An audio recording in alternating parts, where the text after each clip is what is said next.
email you or text you. Oh, I have.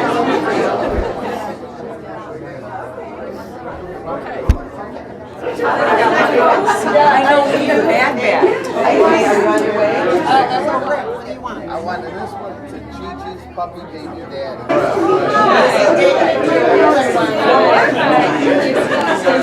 They were, Oh, yes. Alice is one of my editors. Let me see if I can get her a bag. And she does Gigi face. Do I need to say part? Gigi's, oh my God, puppy baby daddy.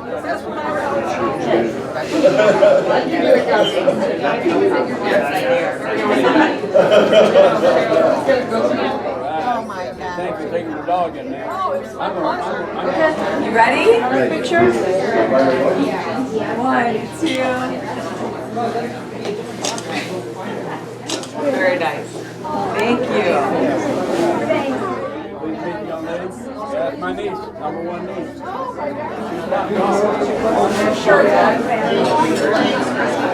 So cute. You're going to grow into that shirt sooner than I think. And you're so beautiful. Can you carry this for Mom? Put all your treats in there. You want another treat? Another candy?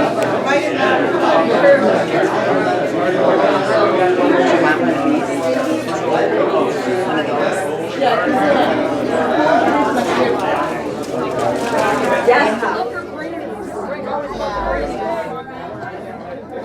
I can't wait to go up there.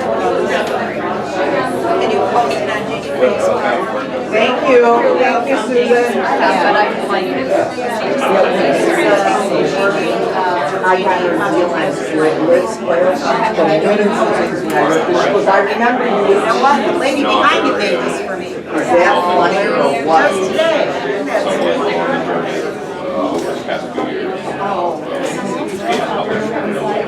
Is that credit card working okay? Oh, yeah, I know you're there, and I guess. Yeah, that's the problem. That's right. There's so many kids that want to volunteer. You got it.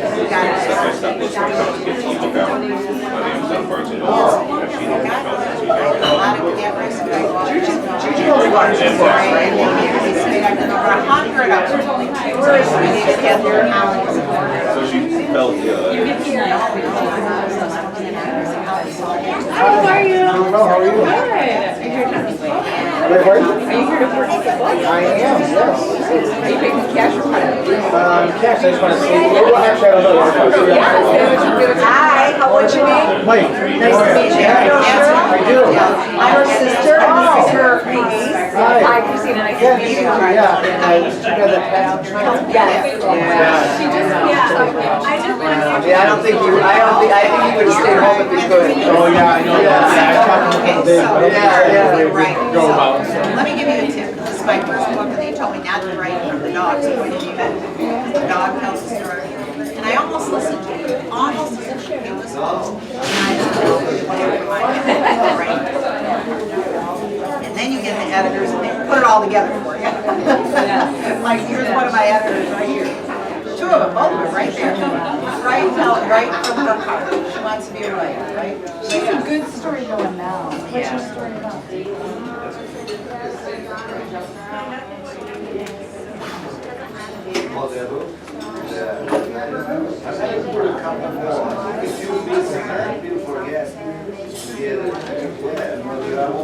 Reconciling my cash. Okay, so what's your name? E-M-I-O-Y. Yeah, I go to confessional for my cash all the time. Yeah, Sorry, I have Lord, that's to reconcile my $2 in my purse. How about this is the book? Perfect. Cash or credit?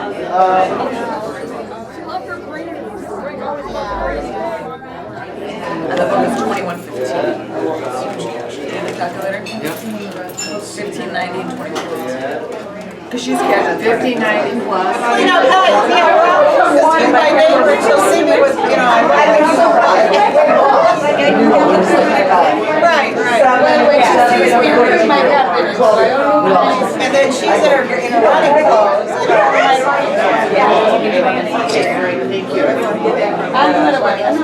So, but yeah, she's signing books right now.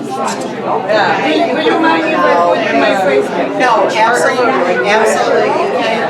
All right, honey, there you go. Thank you for coming today. I'm ready to be. Oh, that's great. And you know what?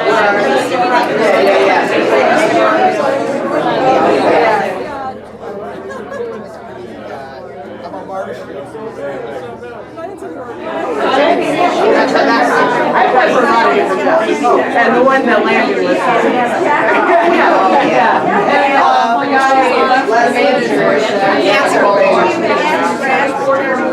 There was another job that I was The animal. they called over.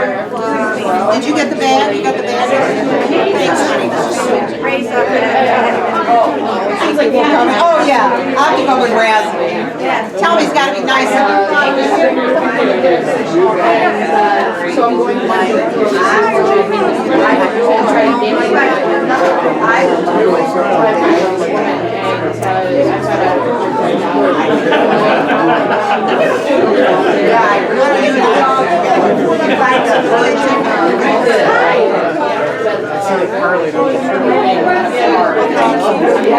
You're doing great.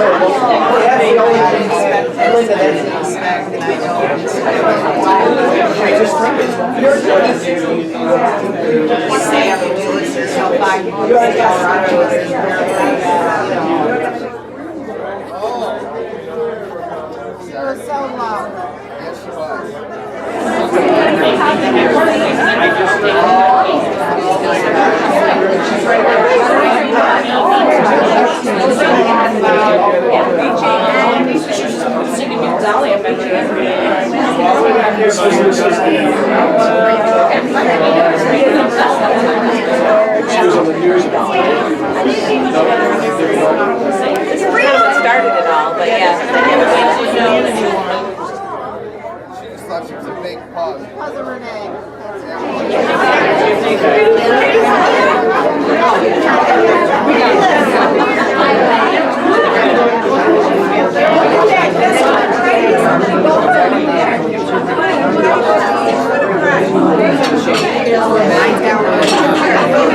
Well, because you guys are hot already. Thank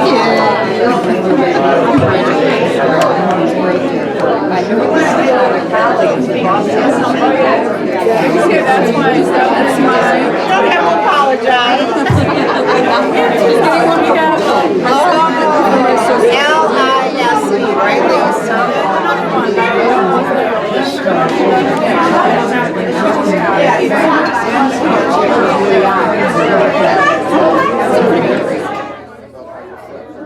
My name is Darlene Janulis, and I'm on the Board of Trustees for the Gigi Foundation.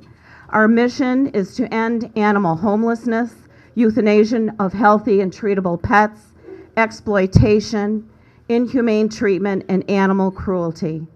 Funding focus for this group is behavioral resources for animal assistance, family assistance program, humane education program, programs for adults and youth, microchipping, the no-kill movement, pet therapy, spay and neuter, trap, and release to manage cat feral colonies, and of course vaccinations. So 15% of the net proceeds of this book will be donated to animal rescue. Now I have the honor today of introducing the author. She is president of CLP and Associates since 2014, a strategic sourcing consulting service. She was formerly employed by Masco Corporation from 1972 to 2014. She's held the position of Vice President of Masco Corporation Foundation, and prior to that, she was Director of Global Purchasing for Masco Corporation. She authored several publications during her tenure, and her expertise in best practices in purchasing and supply chain management, and won several awards for her efforts. She's also an adjunct professor from the University of Michigan Dearborn, teaching supply chain logistics management, strategic sourcing, and operation management. She's also on the board of Oakland Healthcare Foundation and volunteers for several animal welfare organizations. She's also been awarded many many times for her volunteer efforts, her latest being the Twilight Community Leadership Award. Now, those are the things that Cheryl has done, but I'm going to tell you now who Cheryl is. Cheryl is the most caring, compassionate, understanding, insightful, honest, loving, loyal, devoted, enthusiastic, and dedicated person you could ever hope to meet. She has the greatest concern for the suffering and misfortune of others and the tenacity to work diligently to make the world a better place for all of us. These attributes gave her great insight into the suffering of a dog she found that we lovingly called Gigi, and the passion and determination to help this dog. I hope you all will enjoy reading about Gigi's journey, which is only one example of Cheryl's labor of love. May I now present to you the author of Gigi's journey and someone I like to call my best friend, Cheryl Lynn Phillips.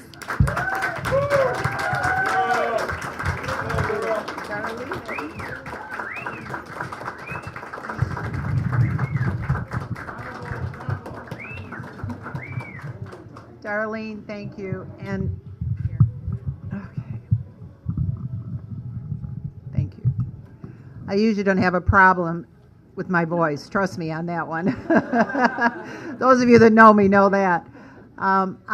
First of all, I am Darlene, thank you, my dear friend, who's been with me through my time on the Michigan Humane Society board, my resignation of the board, and many of the other challenges we've encountered for animals. But I am overwhelmed by the love and support here today from all of you. And I just want to thank you so much, because this book is written from my heart. And in fact, an agent in New York told me, no, you can't write it that way. And I said, you know what? I'm writing it that way. And I did. And so I hope you all love it as much as I loved writing it. And thank you again for being here today. So I'm going to read this passage. You know, it's interesting. You write a book, but you never read it. I mean, you never read it. Although I've read it probably 1,000 times. So bear with me here, but I'm going to read this passage from the book. And Gigi was rescued in Detroit, as you will read, while I was volunteering for Habitat for Humanity, which was an ironic story. And at that time, I was still on the board of the Michigan Humane Society, and we took her to the Detroit shelter. She was there about 8 days, and then she was spayed and moved to the Westland shelter, primarily so I could be closer to her and help her to get adopted. And her mom is right here. Renee, where are you? Where's Renee? Renee, she is the wonderful woman that adopted Gigi and allowed me to be part of Gigi's life, which is how I could write these stories. Everything in this book is true, of course, except her talking to the animals, but we don't know. Maybe that's true, too. So, Whisper the dog. Yeah. Gigi meets a friend in the shelter in Westland when she arrives. A few nights later, I was trying to fall asleep when I felt a small paw touch my side. Psst, said a quiet voice. Who's there? I replied, lifting my head up off of my paws, suddenly alarmed and alert. The voice belonged to a tiny chihuahua in the cage next to me. Relax, the chihuahua laughed. I'm just your friendly neighbor. I'm not here to hurt you. My name is Bunny. Funny name for a dog, eh? Hi, I'm Marilyn. Just a natural reflex, I guess, I said. In my old neighborhood, getting woken up by another dog usually meant danger.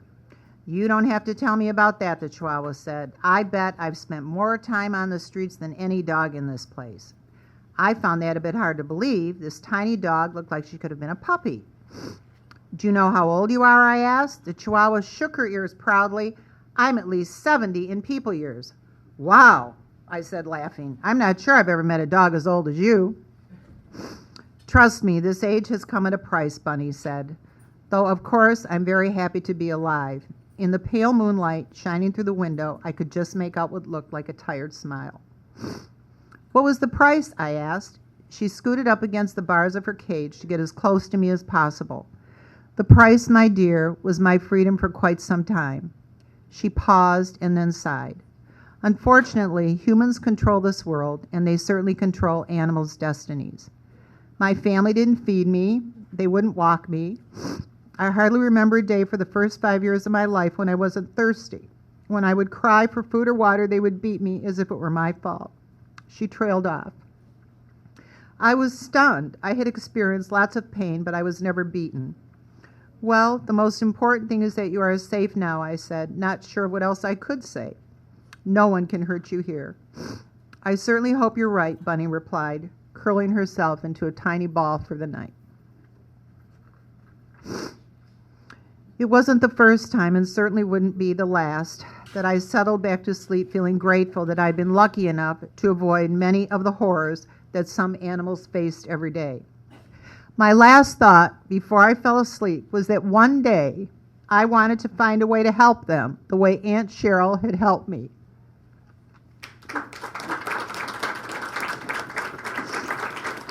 Thank you so much, and please enjoy the mimosas. I think we're probably going to blow the keg out of this house here, and the food. And again, thank you so much. I just can't thank you all enough for your kindness and your support and your generosity to help us do what we want to do to help get these homeless animals off the streets and get them into homes, and that we are not killing over 70% of the animals that come into our shelters every single year in this state. Thank you so much, and God bless.